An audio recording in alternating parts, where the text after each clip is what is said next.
spelt the French way, but actually I'm from New York. I have a strong American accent. And you'll be meeting Tyler Bryant and Nina Campbell from the Energy Efficiency and Environment Division at the IEA. It's a real pleasure to be here to share with you some of our work. And what I would really like to do is to really describe to you some of our thinking that motivated this work. Now, you know, a lot of these points you're going to know, but I think it's still useful to share with you why it is that we decided to engage both in the market report effort as well as in the multiple benefits work stream. So we start from the first point, or one major point that is relevant for many policymakers in Europe and elsewhere, and that is that when we look at our climate change objectives and we look at the slew of technologies that can help us reduce the emissions pathway from a business as usual line, which is pretty much what we call the 6DS, down to a 2-degree objective, we see that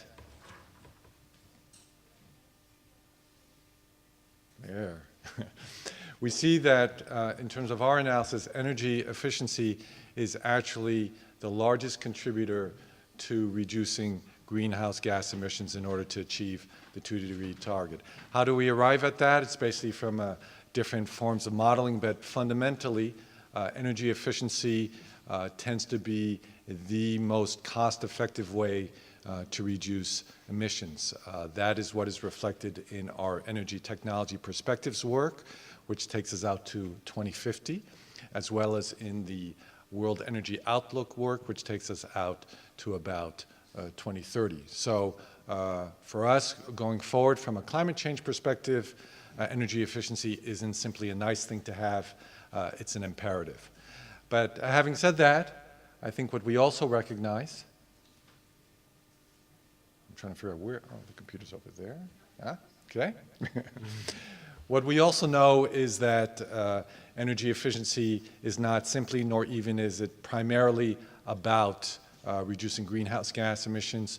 When we look around the world, we know that often the major objective is one of growth, and what you have here is the results of what Peter referred to in terms of the efficient world scenario analysis that was done by the IEA and published in 2012 that shows that energy efficiency, if we were to basically undertake all of the economically profitable activities, would be a major contributor to GDP growth worldwide. And what you have here is the type of growth that we could get in a variety of countries. Now, having said that, notwithstanding these very important benefits that energy efficiency can provide,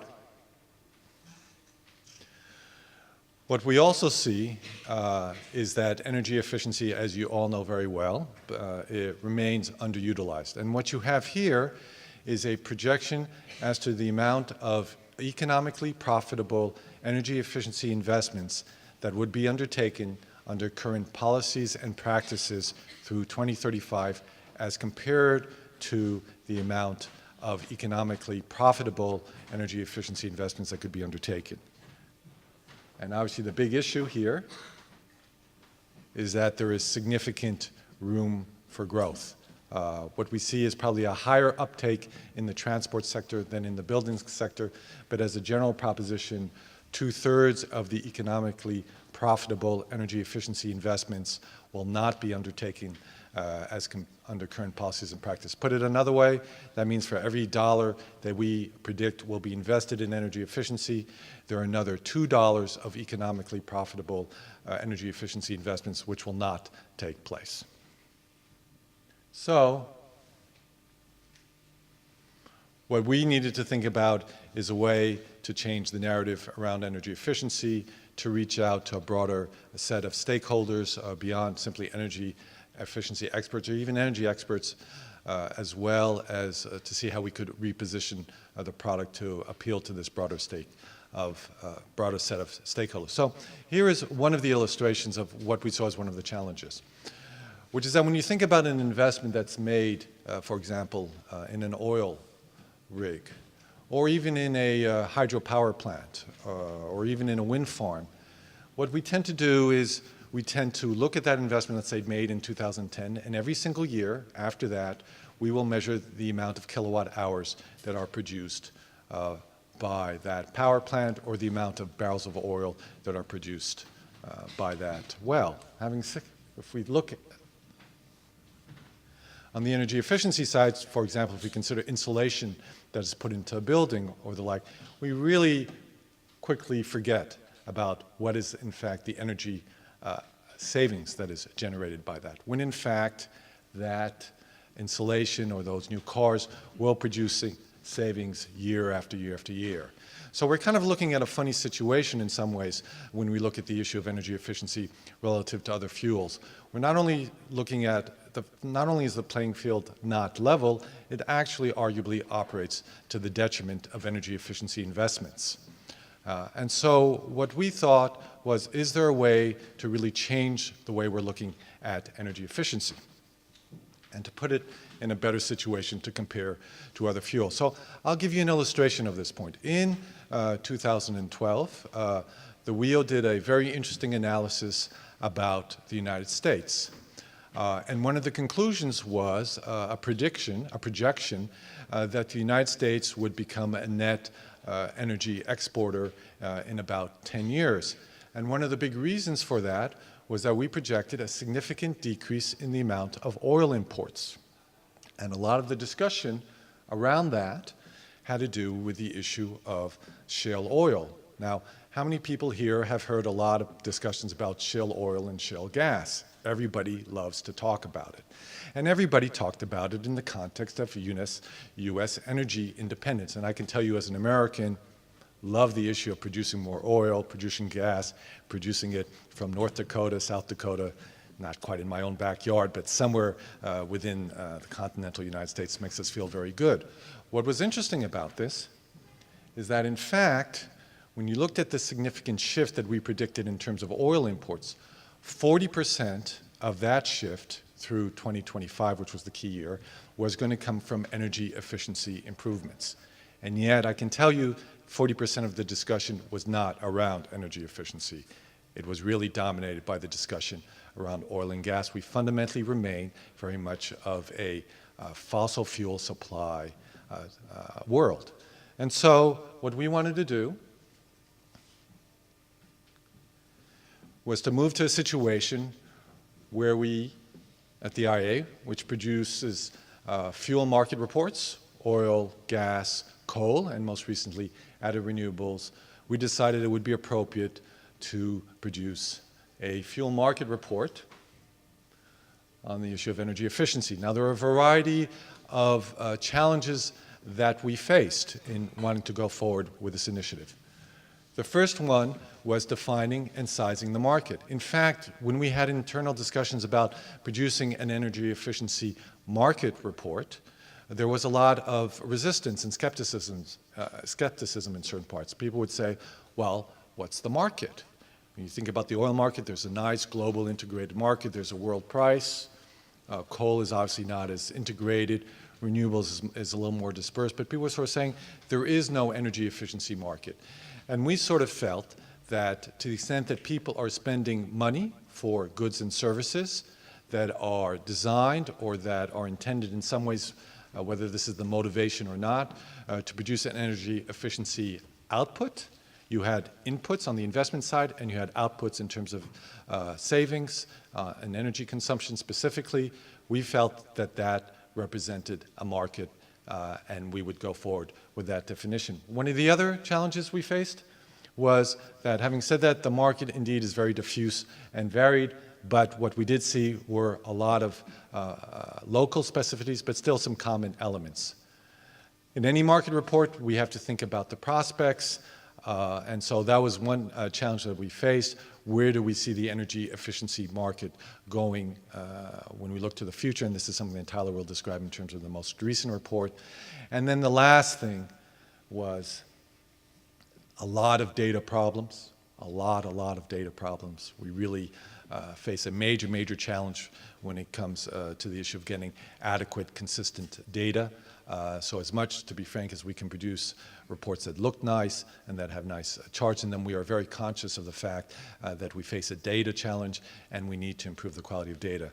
And there are obviously other issues such as methodological issues. When you spend money on an oil rig or oil pipelines and the like, it's easy to identify the investment. When you go out and you spend money on a more efficient refrigerator, how much of that has to do with energy efficiency versus just simply acquiring a refrigerator. So very conscious of the fact that there were major methodological challenges that we would face in trying to define, in particular, what were the investments. But having said that, a real sense that it was important in order to change the thinking around energy efficiency and to support all of you and Peter and others in getting people really very much outside of the energy field to think about how energy efficiency can support their objectives, that we needed to get to the point where before people would think about putting windmills out in the water or solar panels on their roofs, they should also consider putting insulation in their homes. So last year, we came out with our inaugural energy efficiency market report. And this year, we have our second one, which Tyler will describe to you shortly. Now, having said that, what we also felt was that it was important, as I mentioned, to build bridges, to build alliances, to get other people outside of the energy efficiency world to see the benefits that they could get in terms of energy efficiency. And in some ways, if we think about structuring the world, there are individuals, there are national interests, there are international interests. What we see is that energy efficiency provides a variety of benefits. Clearly, there's a lot of discussion around the role of energy efficiency in terms of climate change, but in many other countries, they're concerned about energy security, energy imports. If we just track what's going on in Ukraine, there's a lot more discussion about the role of energy efficiency. When Brazil, 12 years ago, faced a hydropower shortage, they were thinking about how can we reduce demand in the short term to deal with an energy security issue.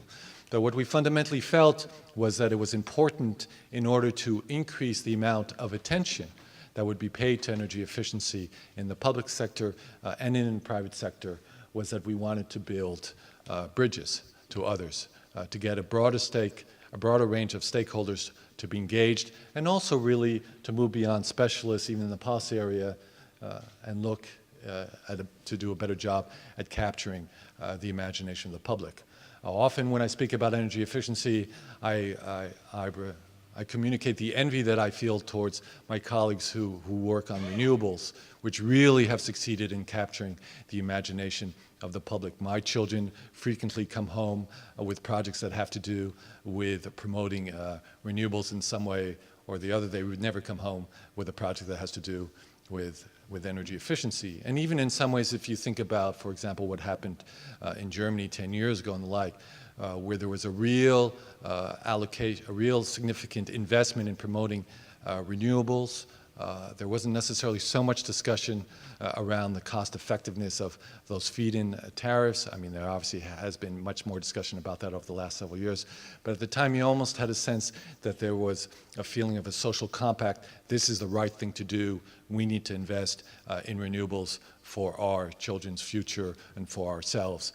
This is the type of narrative we'd like to sort of see maybe developing around energy efficiency. Because again, if I go back to the very first diagram I had, from our perspective, 40% of the mitigation in terms of greenhouse gases would come from energy efficiency investments, and only 30% would actually come from renewables.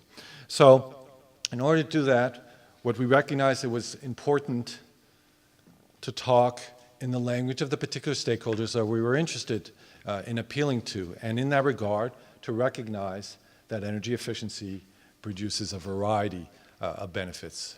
There are many benefits from energy efficiency, and here you have them laid out in what we sometimes call our multiple benefits flower, and you'll see issues like access, poverty alleviation, growth, industrial productivity, and Nina will touch upon these in her presentation. Now, one of the issues that we felt was important was we had this discussion at the time, we're talking about co-benefits.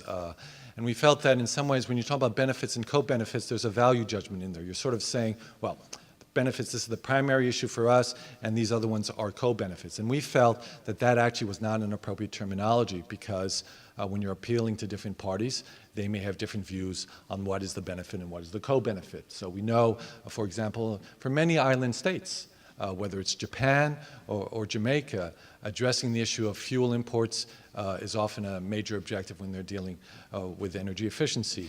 In a variety of European countries, sometimes it's greenhouse gas mitigation. In the United States, we talk a lot about job creation and the like. So it was to sort of recognize that when dealing with different parties and different players, there are different benefits which are critical to them. Now, a lot of this has to do with language and how we present things, but from our perspective, this is an important part of the story. So we eventually came about the term of multiple benefits to sort of reflect this notion that there are a variety of benefits that appeal to different parties. And so we engaged in this multiple benefits workstream with a lot of support from a variety of players. Many countries obviously are already looking at the issue of multiple benefits. They look at several benefits that can be generated by energy efficiency, as all of you do as well, I'm sure. But what was striking to us, I think, was the way this workstream actually resonated. There seemed to sort of be a sense that the IEA could play an important, I won't say catalytic role, but really a role in supporting efforts that other parties were already doing in this regard, giving it a certain form, giving it a certain shape, and in some ways also maybe providing some increased credibility to efforts being undertaken by energy efficiency experts. And so we engaged in this new work stream starting a couple of years ago. Some of the objectives: raise awareness, increase the capacity around this issue to analyze individual benefits, and also to analyze different benefits that are produced by a particular investment, to improve the methodological tools, and also to increase capacity. What we see, not surprisingly, is that probably less at a national level, but in particular at subnational levels, whether it's cities or even in corporations, a lot of energy efficiency investments are not taking place because they do not have the capacity to fully and properly evaluate what other type of benefits they could get from energy efficiency.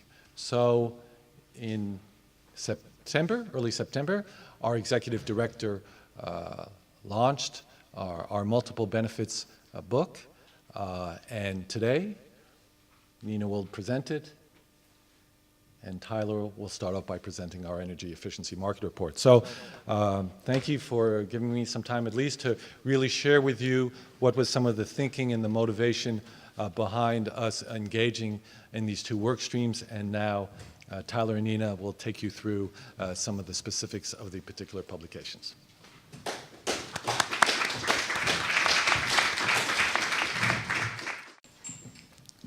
So hi everybody, I'm Tyler Bryant, and I was the project manager and the lead author on this year's market report. I didn't work on last year's market report, which was the inaugural one. I was brought in by Philippe and others to circle the wagons and bring this year's market report together. I think the theme of this year's report was really to build on last year's. Last year's was a very ambitious effort. There had not been a market report done. As Philippe talked about, the data challenges were significant, and the template just wasn't there.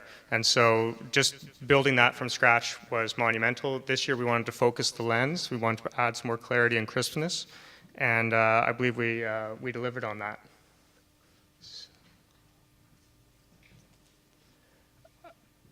So I just wanted to go through the highlights of the report this year. Last year we had estimated that the global market for energy efficiency was around $300 billion US. This year, and we employed a methodology that looked at the amount of financing that we could track, multilateral development financing, and estimated based on leverage how much private capital that was likely mobilizing. This year, we then engaged in 5 other different methodologies to further refine what the market assessment was, to see if we were on the right path. And truth be told, it was actually fairly interesting to see that we had landed right in the range of around 300 billion, with some slight growth this year of our estimate being between 310 and 360 billion. We also confirmed it was the big headline from last year's report, again, that with a new methodology and more data, that energy efficiency was the first fuel of at least the major IEA's major IEA countries', energy systems. And it's likely the first fuel of the global energy system as well. I'll get into that a little bit more later. And then finally, we took a deeper dive on a couple different important sectors in the energy efficiency space, and really did find that there was a significant amount of innovation, a lot of policy and effort, and just market activity that led us to believe that the market was growing and there was significant signs for future growth.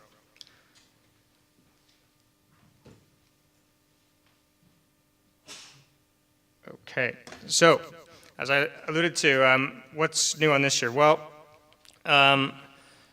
specifically on our methodologies, we wanted to develop a better picture of how big the market for energy efficiency was. In the other market reports, coal, oil, natural gas, we have readily available data. We have cubic feet, cubic meters of gas. We have barrels of oil. A unit of an avoided joule is a much more different. Avoided joule consumed is a much more difficult unit to track and to measure. So with that, we still had a significant amount of data at the IEA in the IEA's basically energy database, and we used what was a top-down methodology, 4 different top-down methodologies to evaluate the size of the market. We expanded our analysis of 11 countries in 2013 to 18 countries in 2014. We were able to do this by moving our baseline up to 2002 from 1990. So essentially, a lot more countries are tracking energy efficiency end use data by the time of the 2000s as opposed to 1990. We employed a new decomposition methodology, which I'll get into later. And we expanded our year-on-year tracking of energy efficiency indicators. So key energy efficiency indicators include stuff like megajoule per square meter for space heating, for example, or megajoules per passenger kilometer, these kind of things. The IEA has a very rich database. We call it our energy efficiency indicators database that tracks close to 30 countries back as far as 1970s on energy efficiency indicators. And so this was a really good opportunity at the market report to start harvesting and start exploiting some of that data and bringing it to the front.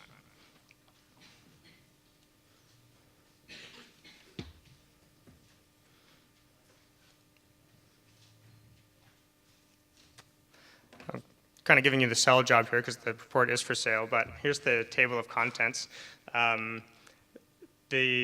The part one is basically our further efforts to understand what the dynamics are, the global dynamics for the energy efficiency market, and then to take a closer look at specific sectors. The sectors we looked at this year were what we feel were 2 very hot sectors: the transport, which as you'll find out has a significant amount of energy, untapped energy efficiency potential, and of course finance. And I'm sure that with energy efficiency experts in the room, eyes brighten and pulses quicken when we talk about energy efficiency finance lately. There's a lot of innovation and excitement around that issue. So we tried to at least capture a snapshot or the zeitgeist of what was happening in energy efficiency finance, at least in 2013, 2014. The second part of the report looks at 11 specific countries. Last year we looked at 13, was it? About 13 countries. So we take a closer look at the specific energy efficiency markets and sectors in 11 different countries. A big effort actually to go in and look at policies and market structures for those countries, and we had a lot of help within the IEA to do that. So the global energy efficiency market. I'll get specifically into this. I'm going to mix some metaphors here, but trying to pin down what the global energy efficiency market is like the story of the blind man and the elephant. You know, there's all these different people that are touching different parts of the elephant, and they all think it's something else. And so what our big goal was to try and provide some concept and some structure and some definition around what at least the IEA was thinking of how to define the energy efficiency market, and then furthering the mixed metaphor is that we know that it's an elephant in the room. It's a huge part of the global energy system, and we need to get a better hold on, or a better idea of what that is actually doing within the marketplace and within the energy system to produce energy savings and to actually shape the system as a whole. So we'll get into that a little later on. We worked with some experts in the field, we worked with economists and that kind of thing, and internally to develop some methodologies to evaluate this framework. There's two different ways. There's a top-down methodology and a bottom-up. Top-down basically is taking aggregate indicators, proxy measures, if you will, for energy efficiency investment. Bottom-up is looking at actual real granular data, such as adoption of stock, like refrigerators, as Philippe was talking about, or cars, and adding all of that up across the world and seeing what the sum total is. Now, for our purposes' sake, getting a lot of that data just simply does not exist at that granular level at a global scale.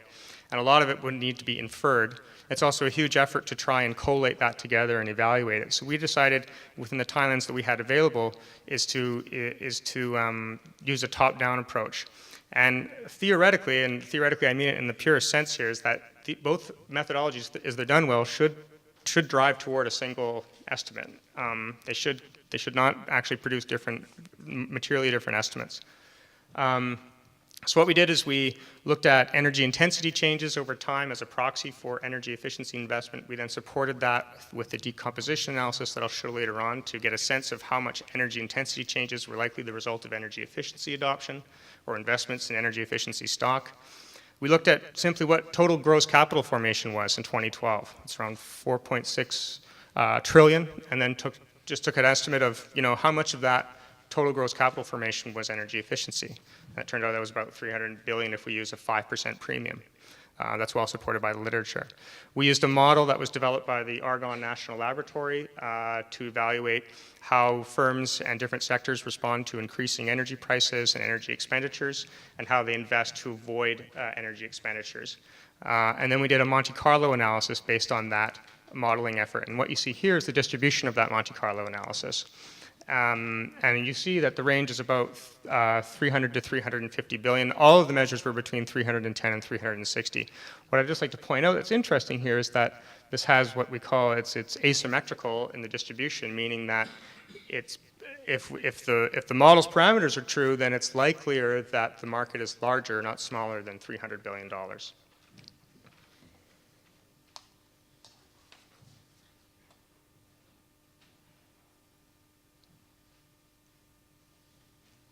I'm worried of over-clicking. Okay, there we go. Patience is a virtue. So here's our famous chart from last year that we updated again this year.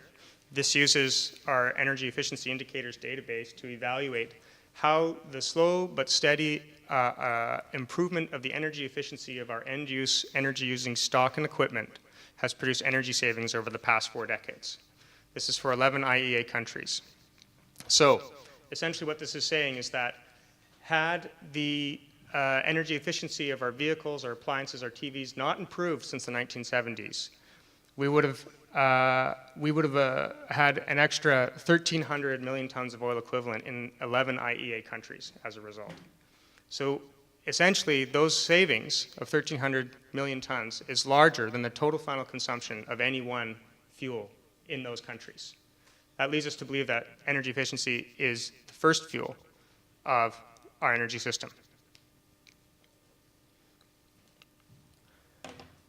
Looking closer, we can then take this savings number and compare it to the total final consumption of a bunch of major economies, regions, countries.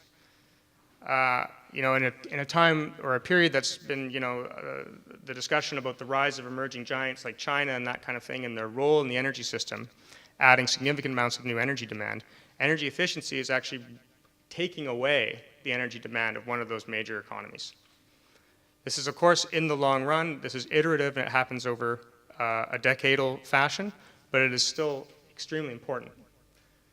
If going back to the 70s doesn't compel you, then we ran this energy savings figure back to 2001 for 18 countries.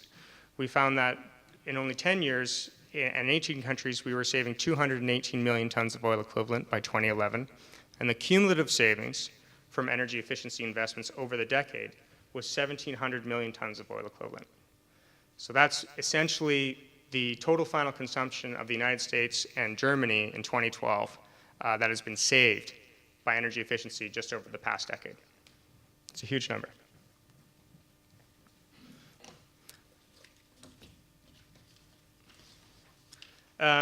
Looking at our expanded methodology, as I said, we expanded for 18 countries. We ran decompositions of final energy demand along a three-factor decomposition in 3 sectors and for the economy as a whole. So in the residential, passenger transport, and freight transport, we use what's geekily referred to as the log mean divisia index decomposition. This is an improvement over last year where we now have no residuals and we have a bit more specificity over what is shaping final energy use in 18 countries.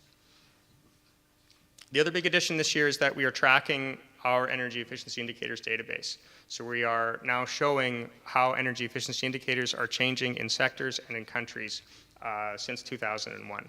And the idea is this is going to provide a longitudinal study, a longitudinal long-term kind of focus to at least demonstrate how government policy and market activity are improving or not improving energy efficiency in the countries that we evaluate.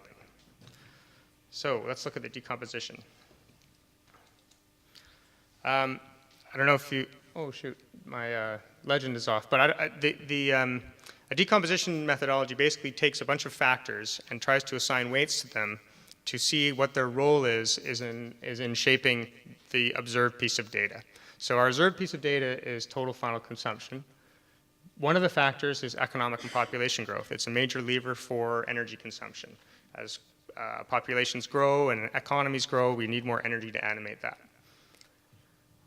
Another is structural change. It's how the makeup and the relative rates of growth of structures in our economy impact energy use. So for example, the services industry can produce a unit of economic value at 1/10 of the energy signature as an industry, a heavy industry. So if we produce more value from services, we're going to change our energy consumption. There's total final consumption, and of course the final one is energy efficiency. We can just simply use energy more efficiently in our economies, and that will shape total final consumption. What we see here is that energy efficiency is basically the prime mover of lowering total final consumption amongst the 18 countries that we evaluated. TFC was down since 2001 by 5%, and energy efficiency basically almost completely offset increases in activity up to 2007. There's a weird wonky uptick that coincides with the recession. This likely represents capacity utilization problems, so firms that are still running at full capacity but producing a lot less goods, or tractor trailers that are driving around half-loaded. But since the recovery, we see again that energy efficiency is then picking up and continuing at a similar rate of growth or a similar decline as in the period from 2001 to 2007. We do this decomposition for the sectors and for each country. Here are the countries. So what we show is this is, I just need to say this is dependent on data availability. So this is why we have the countries that we do. We can see that European countries are leaders in achieving energy efficiency goals and in using energy efficiency to reduce total final consumption. And what's particularly interesting to me is in the headline is that of the 12 of the 18 evaluated, energy efficiency improved faster than activity and economic growth and population increased. So actually what we were seeing is potentially some slight decoupling of activity levels with energy consumption thanks to energy efficiency. So how does this happen in the real context? How has energy efficiency actually improved? Well, we wanted to take a look, get our hands dirty and look at a specific sector and see how efficiency levels do increase. So the transport sector was one that was suggested by us, by our members, who provide insight into and direction to how these reports shape out. What we see is that vehicle fuel efficiency, so government policy really has a huge role. Vehicle fuel efficiency standards are a major lever in achieving efficiency outcomes in the transport sector. 70% of all new vehicles sold today will be subject to, all new vehicles globally, will be subject to a vehicle fuel efficiency standard. Vehicle fuel efficiency standards are going to increase between now and 2025 anywhere from 14 to 52% in that time. I mean, this is very significant. Transport is 27% of global energy consumption. these efficiency standards we describe in the book can add anywhere between $500 to $2,000 in cost to a vehicle. Those are investment costs. Economists like to just call them just costs, but actually what we see them as investments, because efficiency standards, as we calculate by 2020, will save between $40 and $190 billion in fuel costs, depending on the scale and compliance of these fuel standards. So what initial incremental investments we have in vehicles, they more than pay for themselves in avoided fuel costs and fuel savings during their lifetime. And just to give you a sense of the importance of fuel standards, just what, the kind of low-level earthquake that's going on beneath the transport sector is that efficiency outcomes are just significantly improving. And places like the United States, which is one of the second largest vehicle market now next to China, is that efficiency, energy use per passenger, per kilometer, per person in the transport sector is at its lowest levels than data sets can basically record. So going back to the early 1980s, we're now at our lowest levels of energy use per unit of travel or per person. So we're seeing significant amounts of potential being exploited in this sector.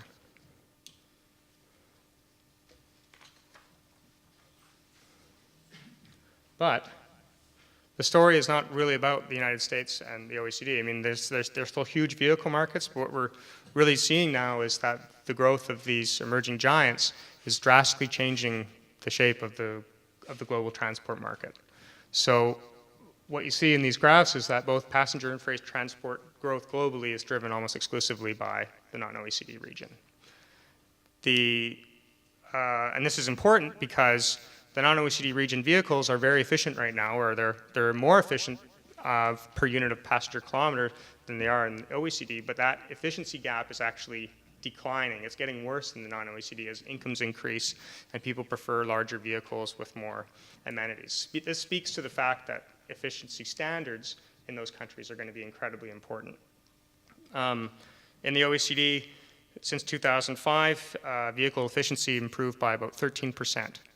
In the non-OECD, since 2005, they have not improved at all. And this basically is discussing the changing makeup of the fleet, not necessarily the vehicles, but that less efficient cars are being adopted. What can we do? Well, what the chapter really goes into, and this is one of the challenges of evaluating efficiency or efficiency markets, is where do we draw, where do we decide what sandbox we're playing in? Is it just vehicle efficiency, or is it the efficiency of the total transport system? And as you can see here, here's the energy use per passenger kilometer and ton kilometer based on different modes. So depending on which modes people are taking will have significant outcomes in the efficiency of the system. Personal vehicles can move a passenger, oh sorry, that graph is not worked out. Personal vehicles can move a passenger kilometer, so that's personal vehicles on the second from the left. Can move, a second from the right, sorry, yeah. With 80% more energy than say a bus. Rail moves a ton kilometer with 90% less energy than a heavy-duty vehicle. So what we're seeing is that investments in infrastructure are not the only determinant of mode choice, but they're a significant one. And that infrastructure investments up until historically have been dominated by roads and modes that are less efficient modes. Of course, what we're seeing though is that there's a significant other drivers that are going to potentially impact the adoption and deployment of other more efficient modes. And as Nina's going to get into, health and air pollution concerns are one driver. Congestion is another driver. In our review of things, China already has acute congestion problems in its cities. And in order to just keep congestion levels at their current high and bad levels, it would need to continue building roads at its historical peak capacity of building roads for the next 30 years. So the year that it built the most roads, it's going to need to continue to do that highest year for the next 30, just to keep up with potential increases in passenger transport. So is that likely to continue? Potentially not. Potentially there's going to be more focus on efficient modes, which will have significant outcomes, both from the energy efficiency market and from just improving the energy efficiency of the system. The other sector we looked at that I introduced was energy efficiency finance. The aim of this chapter was to really get a tale of the times on energy efficiency finance. Where were we? What was happening in energy efficiency finance? What we've cataloged and described a significant amount of programs that are happening at the EU level, that are happening multi-development banks in the public sector, in the private sector, for commercial banks, for corporations, green bonds, just a significant number of actual investment, sources of investment and different investment vehicles to achieve energy efficiency. We estimate that the amount of third-party finance that's financing energy efficiency right now is in the range of $120 billion. That's based on our market assessment of about $310 billion and estimates used by the IEA on how much third-party investment was financing energy efficiency, which we believe to be about 40% from debt and equity. This led us to the big conclusion is that energy efficiency finance is moving from a niche or an interest to an established market segment. It's small now, but it really seems to have a foothold within the investor community, and we believe that this is just going to grow in the coming years.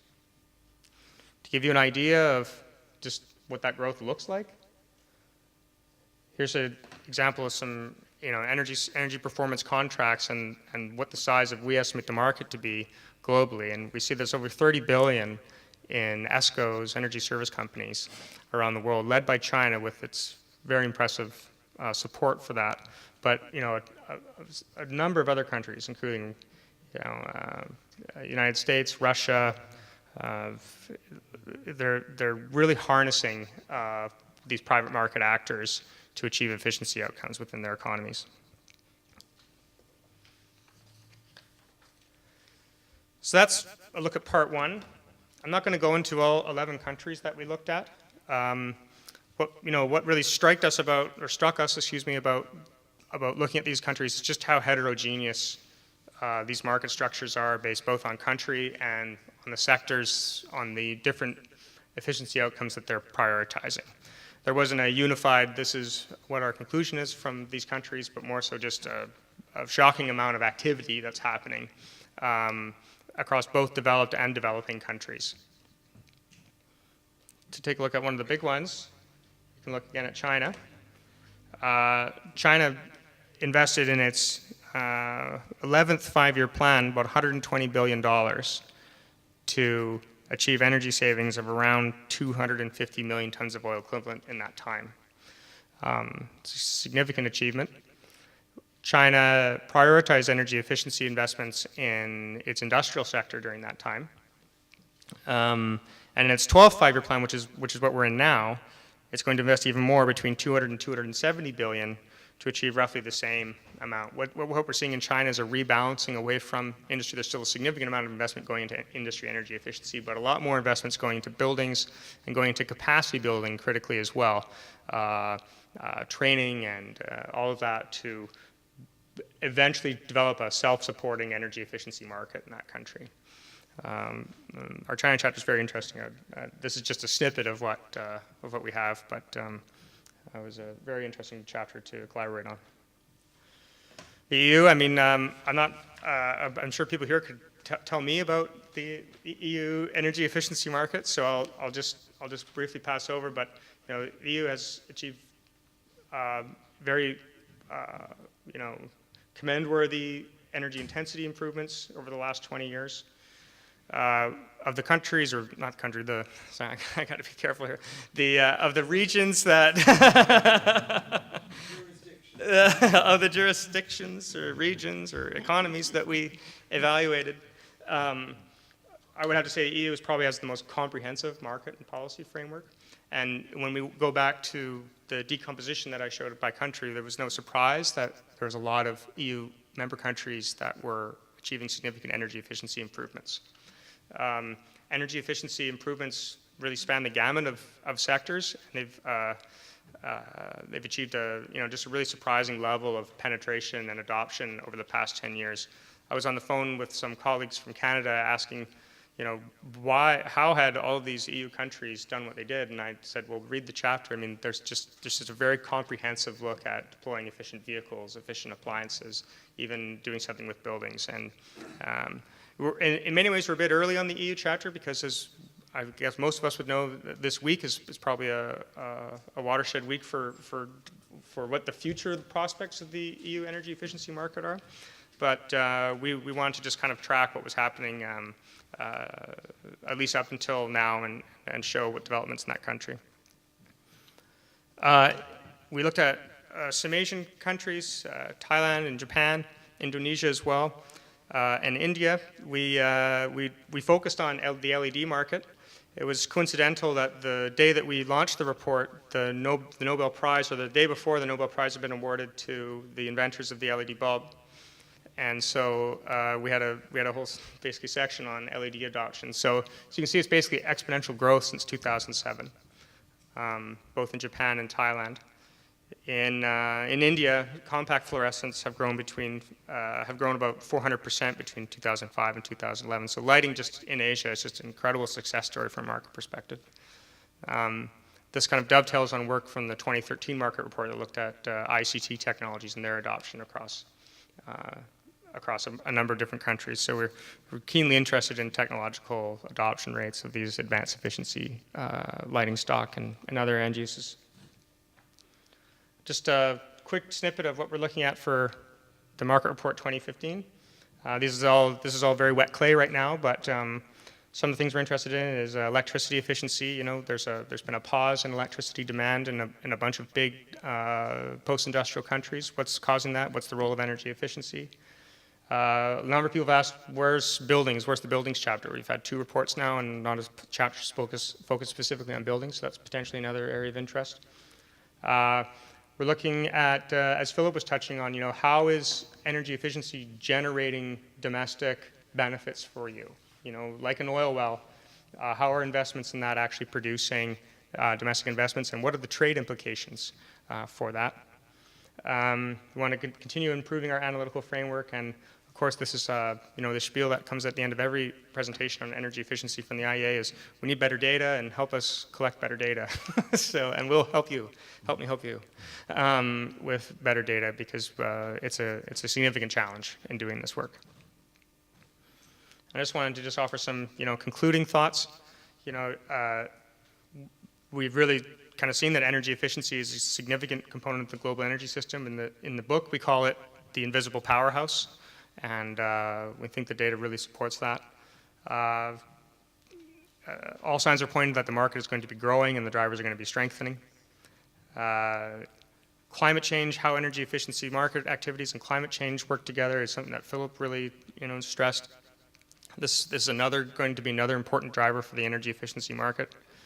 And that, really in a lot of places it comes down to monitoring, verification, standardization, information, transparency. And these we believe in the future, whether it's 5 years, 10 years, 15 years, this will be where the real policy action is at, in allowing energy efficiency transparency or enabling energy efficiency transparency for market actors to really utilize, to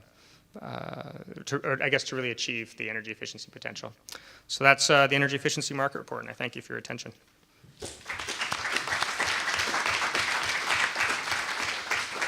I should say I'm the project leader of the multiple benefits work at the IEA, and it's great to be able to present both of these reports together for the first time, because as Philippe said, there are 2 key aspects of the IEA's approach to better understanding energy efficiency. So you've heard from Tyler that energy efficiency is gaining in importance as a key resource alongside traditional fuels.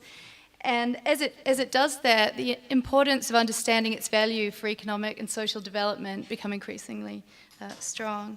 And so as you heard, last month we launched the Multiple Benefits Report, which shows that we've been dramatically underestimating the value of energy efficiency as a key resource.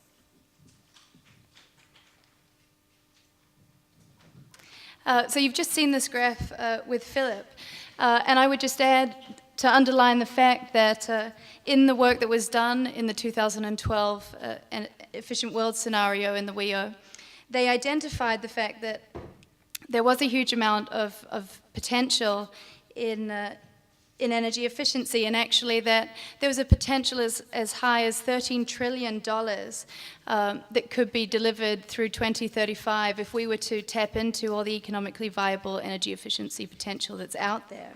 And so coming back to this graphic, what we see is that potential is not expected to be realized on the basis of the policies that are in place currently.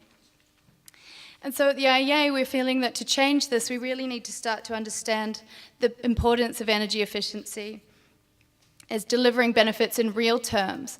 And as our executive director likes to say, we need to start putting a face on energy efficiency. And so that's exactly what we're trying to do with the Multiple Benefits Report. And in this report, we dug deeper on energy efficiency and tried to explore the much broader range of what's really happening when we do energy efficiency and the impacts it can have for the economy and for society. And of course, the results of that work revealed what a lot of you in the energy efficiency field already know, that the benefits are actually significant and that they go far beyond reducing energy demand and energy intensity. And the benefits that we found, some of which are shown in this flower here, range from improvements to the energy system, a host of economic benefits, environmental benefits, and of course, social benefits. And what we found is that, coming back to that 18 trillion figure, that hasn't taken into account all of these other benefits. So even $18 trillion, which is a huge number, is perhaps underestimating what energy efficiency is really doing in the economy. This is another one you've seen, and what I would just add to this is a bit of context about the work that went into producing this report. So we conducted a 2-year study at the IEA, which brought together a huge range of experts from a range of disciplines, from a range of countries. And we gathered up all of the cutting-edge research that's happening on multiple benefits out there in the field to date. And what's exciting about it really is that this issue is gaining traction fast. There is a lot of work already done that's out there now that we were able to draw on. Of course, what we realized is that there's a huge amount more still left to be done so that we can really understand more about these benefits and how they operate. And so, indeed, I'm pleased to present to you the Capturing the Multiple Benefits report, which has been out for a month now. And we really feel that it offers the most comprehensive overview of the multiple benefits issues that's out there, that's been done to date. And we think it has the potential to transform the way we're looking at energy efficiency. So to give you a sense of what's inside, Philippe mentioned that there's activities going on across the economy, from the individual energy user to sectors, to the national economy as a whole, and then even at the international level. And so what we wanted to do was take a cross-section of those benefits, and we took a deep dive on 5 of them to find out a bit more about the scale of the benefits that are coming up in these areas and the methodologies that are being used. So the first was the macroeconomic impacts. Second was public budgets, health and well-being, industrial productivity and the broader gains for industry as a sector, and the benefits from an energy delivery perspective and the perspective of utilities. And what I haven't covered in this slide, but I'll go on to give you a sense of what we found in each of those areas as briefly as I can in the time I have. And then I'll finish by giving you a couple of insights into what we did in terms of methodologies. So as well as 5 chapters on each of these benefit areas, we also provided some observations about how multiple benefits approach would be implemented, some of the practical challenges with that. And we included a companion guide on the methodologies, which attempted to provide some guidance on how we can overcome this barrier of the perceived intangibility of many of these multiple benefits, and how we can move from qualitative assessments towards tools to really putting a value on some of these things. So I'll take you through some of the findings and the approaches that we used. So we began with macroeconomic development. Of course, this is really the overarching issue. And what we found is that the macroeconomic benefits derive from 2 main sources, from the effect of increased investment in energy efficiency goods and services, And also, when energy efficiency does actually improve and energy savings is realized, the reallocation of those savings across other sectors of the economy and the impact that has on structural shifts. And ultimately, we can see that the energy efficiency is definitely driving a positive impact on GDP growth. We saw that estimates range from 0.2% of GDP growth right up until, well, up to 1.1%. So these are small numbers, but when you think about it in macroeconomic terms, it is significant. And again, what's interesting here is that we are starting to move away from this idea that that economic performance is always linked to energy use, and that actually these things can be treated separately. And what we tried to do in this chapter is to provide some powerful arguments for energy efficiency experts to take to their treasuries, the people who make the financing decisions on energy efficiency, show that there really is a major benefit here. We also looked at the issue of impacts on public budgets in terms of cities, public companies, and other subnational entities. Because there's a misperception in this space that energy efficiency always falls on the cost side of budgets. But the reality we found is that really it's just not being measured. So we don't know enough about it. But the work that we were able to turn over revealed that that's absolutely false, that energy efficiency is offering a significant return on investments in the public sector. And again, these effects were driven by the same two dynamics that we saw in the macroeconomic sector. It's revenues coming back from investments in energy efficiency, and that also includes in particular the impact on jobs, job creation, and what that does to income tax revenues and lowering payments for unemployment. And also, of course, on the energy savings side, reducing budgetary outlays on energy and also on energy subsidies. And what we saw is that the kind of numbers that are coming out of these assessments, when we start to build these into the assessment in addition to energy savings, the value of these investments can double in most cases. And some recent modeling that was done on the effect of the EU Buildings Energy Efficiency Directive showed that an annual investment of $56 billion in renovation of public buildings in Europe could create 760,000 jobs each year to 2020, and deliver a net annual impact of public budgets of around $41 billion. And now, once they built in the additional multiple benefits aspects to the budget, that figure doubled to as much as $91 billion. So these numbers are big, and at the moment are not being counted.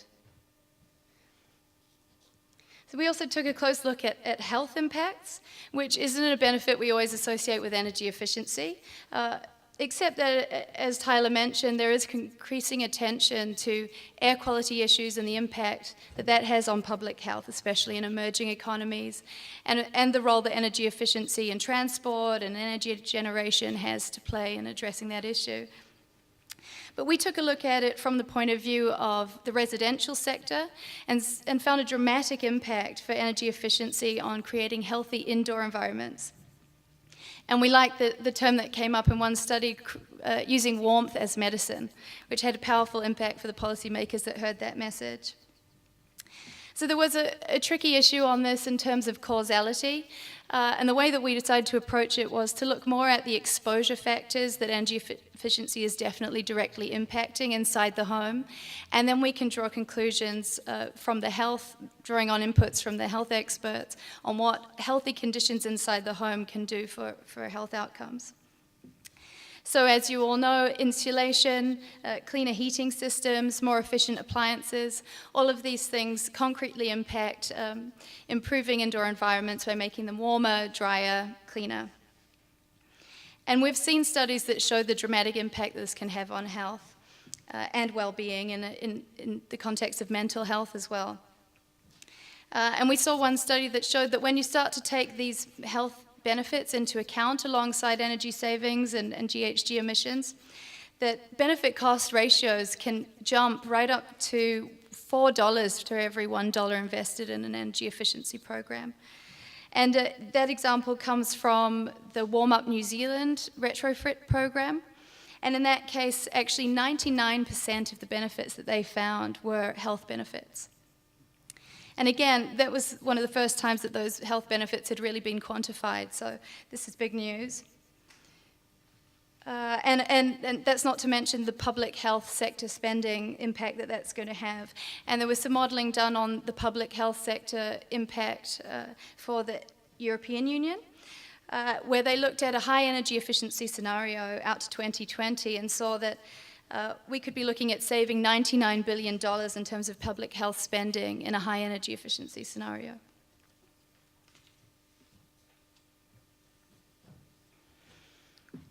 Energy efficiency can also provide some important strategic benefits to the industry sector.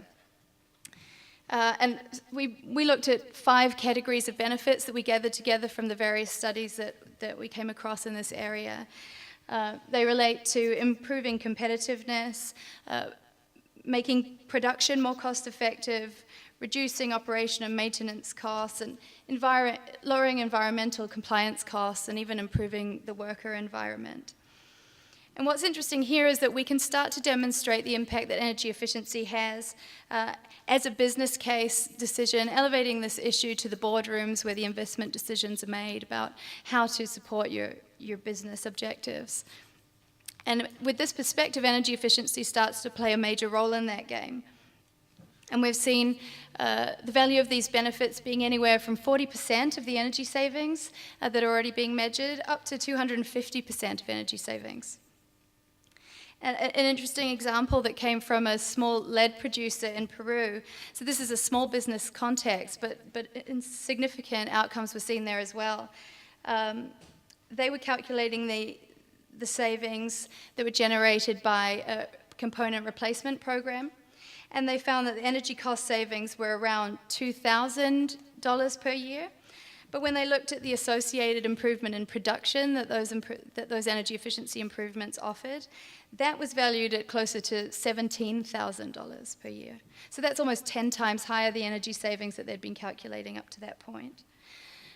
This is a really interesting area where actually probably the least amount of work has been done so far, but is also an area where we see the most activity starting to happen. So it's going to be an interesting space to watch. And then the 5th and final area that we focused on was the impact that energy efficiency has for the energy providers. So that's the electricity and the gas utilities. So there are plenty of examples around the world of the returns that energy efficiency measures can have for the utilities in terms of reducing their operating costs, improving profit margins, but also deferring new investments in infrastructure. And you can see here on this graph the ratio of cost to benefits here is pretty impressive, with energy generation cost savings being the main player. We know that transmission and distribution costs are around $50 to $100 per kilowatt year. But with energy efficiency, we've seen that T&D investments can, in 1 in 3 cases, be completely avoided, and in other cases, certainly deferred. And of course, there are also a range of benefits to the customers themselves, and they relate to the sorts of issues I've already covered. And those have kickback benefits for the utilities, yet again, indirectly. And so there's also an argument here around the new avenue of business that energy efficiency opens up for energy providers. That is something that they can provide in addition as a service to their customers, in addition to unit sales of energy. And again, this is a sector where there's obviously a lot of experience, a lot of it coming out of the US, where the regulators impose heavy obligations on utilities to deliver energy efficiency. But it's also an area where they're still struggling to understand how best to really monetize these impacts, how to build them into the program assessment frameworks. And so we discuss a bit about that in the book, and you'll find that an interesting read, I think. So I know I can't get away without talking about the rebound effect. In fact, it's been in the papers a lot recently, but it was an issue that we looked at in the context of the multiple benefits work. And what we said ultimately was that we need to move beyond the perception that rebound effect is always a negative thing. That actually, the multiple benefits approach really helps us to get a clearer sense of what's happening when we do energy efficiency, and also what the rebound effect represents in real terms. And this table helps to illustrate the point that actually the relevance of the rebound effect depends on the benefits that we're targeting. So Philippe mentioned the fact that it depends on the country context as to whether energy demand reduction is our main objective or whether we're looking for other outcomes. And so we need to consider whether the benefit we're interested in relies on energy savings directly or not. Some do and others don't. Certainly it's always going to be important to clearly and accurately assess your energy savings. So many energy efficiency policies are implemented in order to achieve GHG emissions reductions, but it's also important to understand what else is going on. And what we're saying is that actually there is a positive aspect to the rebound effect. For example, if we're looking at a family who's able to save money on their heating bills, and then they make a decision to turn up the heat or to spend that money on buying a home computer or some other energy-using device, that's not a negative outcome for that family or for the society that it happens in. So it's really going to be a policymaker's decision around which benefits we're trying to maximize, to make sure that we understand all the outcomes as best as we can, and to design the policies to make sure that we maximize the outcomes we want and minimize any rebound effect that we don't want.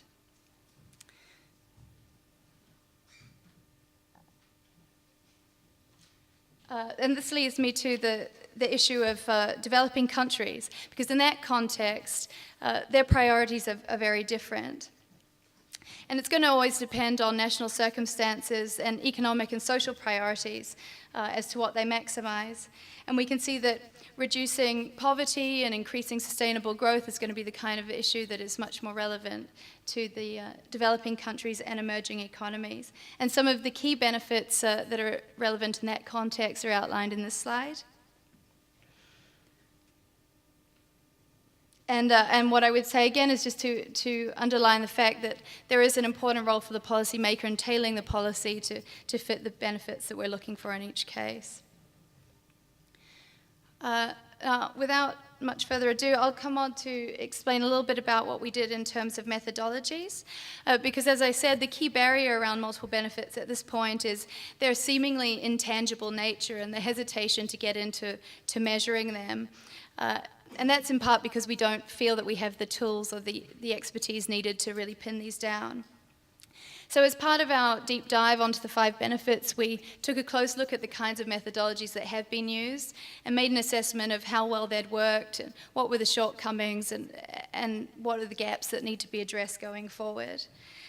So we include in the companion guide discussion of ways that we can start attributing value to some of the harder to measure benefits. And we look at the options for estimating the outcomes of energy efficiency measures and the tools we can use to build them into the policy-making process in a more meaningful way. But broadly here, the main recommendations we made in that respect are shown here. And the key is really to start building the multiple benefits approach, as we call it, into the policy development process. And that'll have implications for all parts of that process, from planning and implementation through to monitoring and evaluation. We also talk about the need to obviously build up the evidence base for all of these benefits. A huge amount more work needs to be done so that we can start to really understand the ins and outs of these. And a key to that will be to increase collaboration. So build consensus on what methods work, share results, and enable the sharing of results across countries so that we can carry this issue forward. Basically, what we're saying is that even estimates of the value of multiple benefits are going to be more valuable inputs to policy making and decision making than assuming a value of 0 for benefits that we know are out there that are being registered by the users. And to finish, we proposed a range of areas which are in desperate need of further work by stakeholders across disciplines. This is a summary of them, but in each chapter there is a breakdown of specific activities where further work is encouraged. Essentially, it's the same issues. It's about building the evidence base. It's about developing better indicators for measuring these impacts, including the harder to measure, more intangible, qualitative impacts, and looking for metrics that work to be used as proxies for financial values for these outcomes. and of course to develop the collaborative initiatives, so building platforms for the sharing of outcomes that are coming out. So that brings me to the end. I'm not too far behind schedule and just in time for coffee. I guess I just finished with the key message, or two key messages for this book. The first is that we see energy efficiency as becoming a mainstream tool for economic and social development, and it should start to be being recognized as such. And then the second is the urgent call for more work in this area. This is a call to evaluators, but to all experts in the energy field and beyond, that we really need to start facing up to the challenge of measuring these benefits and building them into our decision making. So lots of work ahead for all of us. Thank you.